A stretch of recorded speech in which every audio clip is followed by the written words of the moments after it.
Écoutez Sechot Chelek Yud Tet, deuxième sikha sur Kitavo.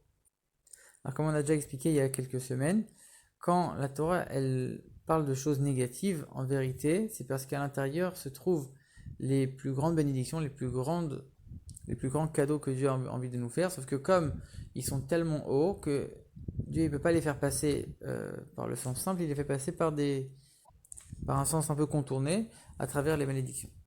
En vérité, c'est les bénédictions les plus grandes qui se cachent. Et de la même manière que dans le sens simple du verset, c'est ainsi, il en va de même pour l'explication de Rashi. Que Rashi, lui, il est là pour expliquer le sens simple du verset, donc il va expliquer la bénédiction à proprement parler. Mais on sait qu'il y a un sens profond dans Rashi, il y a un sens caché dans Rashi.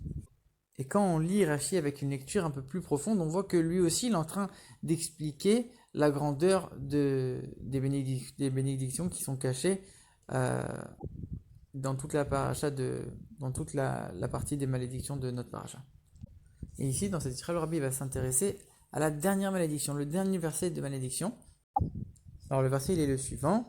Dieu vous ramènera en Égypte en bateau, par le chemin que vous avez demandé de ne plus emprunter. Là-bas, vous serez vendu en tant qu'esclave et il n'y aura personne pour vous acheter.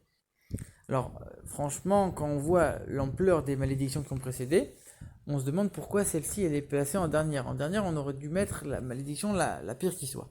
Il y en a qui paraissent peut-être encore pires quand on regarde les malédictions précédentes.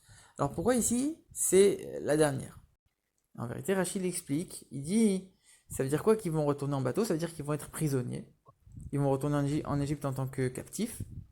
Et ça veut dire quoi? Qu'il n'y aura pas d'acheteurs, qui ne vont pas être achetés en tant qu'esclaves. Ça veut dire qu'en vérité, on ne voudra pas les acheter parce qu'on voudra les tuer. On ne voudra pas d'eux en tant qu'esclaves, on aura décrété sur eux qu'ils soient tués.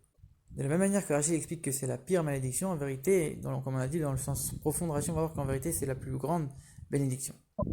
Pour comprendre un petit peu tout ça, le rabbi commence par poser plusieurs questions.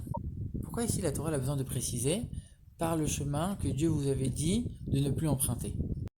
Ici, a priori, quel rapport avec la malédiction? Il y en a qui vont dire, on est en train de t'expliquer que comme Dieu l'a dit qu'on ne retournera plus jamais en Égypte, alors ici, il te précise, ils sont repartis en Égypte en bateau, et ils n'ont pas emprunté le même chemin du coup, ils n'ont pas pris le chemin par la terre, ils n'ont pas été à pied, ils ont été en bateau.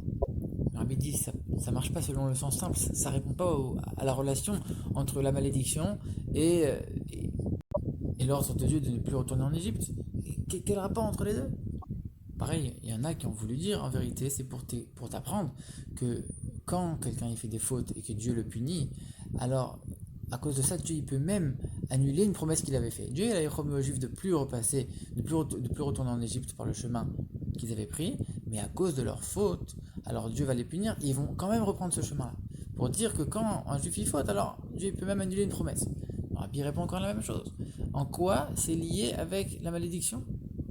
Toi, tu as envie de m'apprendre un grand principe qui vient me dire que quand un juif il faute, alors Dieu il peut même transgresser une promesse qu'il avait faite. Mais quel rapport maintenant avec la malédiction? En vérité, le rabbi donne l'explication suivante. Rashi, ici, il est en train de nous montrer qu'en vérité, il y a une seule malédiction, c'est le fait de retourner en Égypte. Et chaque détail du verset et chaque détail de l'explication de Rashi, elle est en train de rajouter une précision dans la malédiction. Et ici, le détail principal qu'on est en train de nous dire, c'est qu'en plus du fait qu'ils vont retourner en Égypte, même le chemin pour y retourner, ce sera quelque chose de terrible. Premièrement, parce qu'ils vont retourner en tant que captifs, en bateau, et Rachid là-bas, le rabbi, il explique que c'était beaucoup plus difficile pour un captif d'être conduit en bateau qu'à pied. Donc c'était beaucoup plus dur avec les captifs. Et deuxièmement, c'est parce que le chemin pour aller en Égypte, c'est un chemin qui est terrible. Alors c'est vrai que comme le verset dit, ils sont partis en bateau, mais il y a aussi une grande partie du chemin qui s'est faite par le désert. Ils n'ont pas fait que en bateau. Et donc du coup, ils ont dû repasser par le désert. Et comme on sait que dans le désert, quand les Juifs ils sont sortis d'Égypte, il y avait un désert très très aride avec des serpents, des scorpions, il n'y avait pas d'eau. Et donc eux, ils ont dû repasser par toutes ces souffrances sans les miracles qu'il y a eu pendant les 40 ans de la sortie d'Égypte. Et Rachid n'a même pas besoin de le préciser, puisqu'en vérité, le fait même de retourner en Égypte, c'est quelque chose qui est très effrayant pour les Juifs. Et le fait de repasser par ce chemin, c'est pareil, c'est quelque chose qui est évident, c'est quelque chose qui effraie les Juifs, donc même pas besoin de le préciser. Maintenant, il faut comprendre la suite. Le verset dit, vous serez vendus en tant qu'esclave, vous vous vendrez en tant qu'esclave et il n'y aura pas d'acheteur. Et Rachid explique, vous demanderez vous-même à être vendu en tant qu'esclave. Ça veut dire que c'est pas quelqu'un qui va vous vendre en tant qu'esclave, c'est vous-même qui allez vous demander à être vendu en tant qu'esclave. A priori, on ne comprend pas. Si ils sont amenés en tant que captifs, en tant que prisonniers, comment maintenant ils vont se vendre en tant qu'esclaves? Ça n'a pas l'air de coller. Et comme de toute façon, après on dit qu'il n'y aura pas d'acheteurs, alors finalement, s'il n'y a personne qui va les acheter, qu'est-ce qu'on s'en fiche un peu de savoir si c'est eux-mêmes qui se sont vendus ou si c'est les vendeurs, c'est leurs ennemis qui ont voulu les vendre. En vérité, maintenant que le rabbi a expliqué que chaque détail de ce verset, chaque détail de l'explication de Rachi, elle rajoute une précision et un détail en plus dans la malédiction, on va comprendre qu'en vérité, le fait qu'ils se vendent eux-mêmes en tant qu'esclaves, ça veut dire que leur situation de captif, elle était tellement insupportable qu'ils ont supplié d'être vendus en tant qu'esclaves. Tellement ils ne pouvaient plus supporter d'être captifs. Et en plus de ça, à qui ils vont être vendus? À leurs ennemis. Donc on est encore en train de progresser dans la malédiction, de rajouter encore une malédiction à la malédiction. Et pareil, pourquoi on dit il n'y aura pas d'acheteurs? A priori, on aurait pu penser, il n'y aura pas d'acheteurs, alors du coup ils vont rester captifs. Rachid vient, il explique non. Pourquoi il n'y aura pas d'acheteurs? Parce qu'on ne voudra même plus les acheter, on voudra les tuer. Il y aura même plus, on ne voudra même plus les acheter en tant qu'esclaves, on aura décrété sur eux qu'ils seraient condamnés à mort. Donc on comprend pourquoi ça vient à la fin de toutes les malédictions, puisque finalement c'est la fin, on est en train de progresser crescendo dans les malédictions jusqu'à ce qu'on arrive à la malédiction la plus grande. Alors comme on l'a dit, malgré que ce soit la pire malédiction, en vérité est cachée à l'intérieur la plus grande des bénédictions. Pourquoi Dieu il fait des reproches, des réprimandes au peuple juif? Pourquoi il leur adresse des malédictions? Pourquoi il leur adresse des épreuves? C'est uniquement pour les amener à la tchouva. La tchouva, c'est quelque chose d'extraordinaire puisque ça permet de transformer les péchés volontaires en mérite. Et donc celui qui fait tchouva, il peut atteindre un niveau encore plus haut que le tzaddik, parce que le tzaddik finalement, il ne travaille qu'avec les choses permises. Donc il ne va pas chercher les étincelles de sainteté qui sont perdues dans les portes de l'impureté. Lui, il travaille uniquement avec les choses qui sont pures, les choses qui sont permises.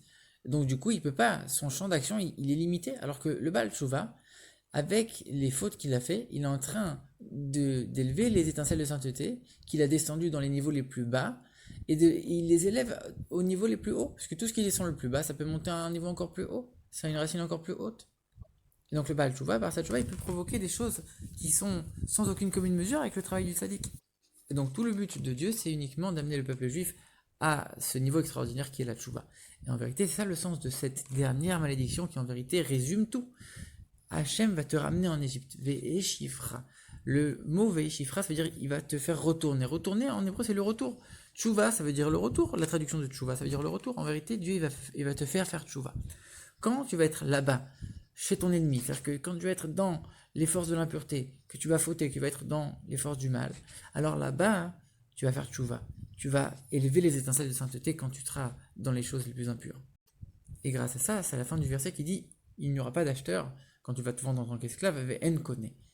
Ve'aïn kone. Le aïn, qui est un niveau extraordinaire, il descendra dans le kone. Kone, c'est un niveau aussi très haut dans la tzilut. En vérité, la tchouva, elle t'amène à des niveaux qui sont sans aucune commune mesure.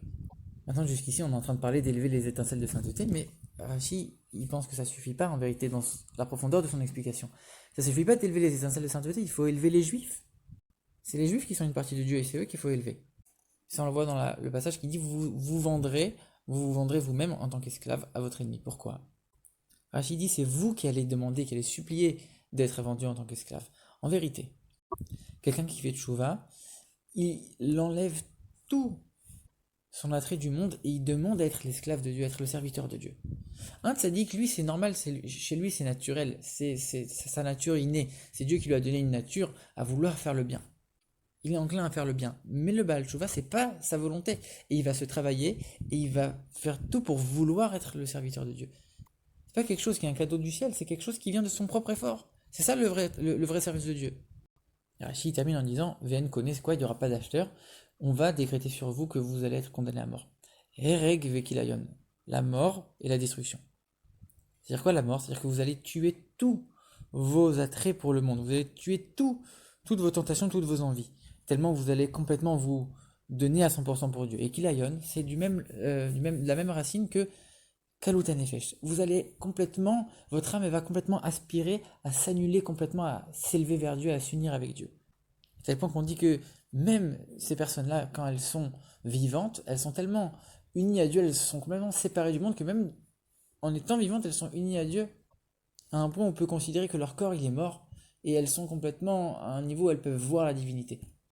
Ça, c'est le niveau le plus extrême de la tchouva. Le niveau le summum de la sainteté qu'on peut atteindre avec la tchouva. Donc, justement, on voit que dans la malédiction la plus grande, il y a la bénédiction la plus grande. Rabbi continue, il dit qu'en vérité, on sait que tout vient de Dieu. Et même quand un juif y faute, en vérité, Dieu, il a préparé tous les événements, tous les paramètres pour faire en sorte que ce juif y faute et que par la suite, il puisse accéder à la tchouva et que par sa tchouva, il va élever toutes les choses qu'il a descendues par ses fautes. Et c'est ça que le verset dit, c'est Dieu qui va vous amener en Égypte. C'est Dieu qui va vous faire transgresser la parole qu'il a demandé de plus reprendre ce chemin. C'est lui-même qui va vous faire transgresser, si on peut dire, la parole de Dieu. Comme pour dire, Dieu, il a envie finalement que tout ce scénario se déroule. C'est sûr que Dieu, il veut pas qu'on transgresse sa volonté. Mais d'un autre côté, Dieu, il organise tout de cette manière-là pour que finalement, on puisse atteindre le but qui est quoi? Qui est la tchouva. Et enfin, Rachid explique c'est quoi quand Dieu va vous ramener par des bateaux, oniot en hébreu. Rachid traduit oniot, sfinot, des bateaux. Et donc il explique le mot hébreu, il le traduit en araméen, c'est des bateaux. Comme pour dire, le tzaddik, ça c'est le mot en hébreu. Il reste dans les choses qui sont permises.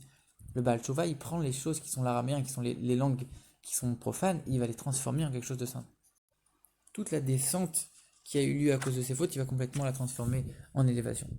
Donc maintenant, on va souhaiter que, comme on a vu que dans la profondeur de la Torah et aussi de l'explication de Rashi, il n'y a que des bénédictions, alors que nous, on puisse avoir que des bénédictions visibles et tangibles avec une bonne année, avec du bien visible et tangible qu'on va pouvoir voir de nos propres yeux de manière dévoilée, dans tous les domaines qui sont la santé, la parnassa, les enfants, etc.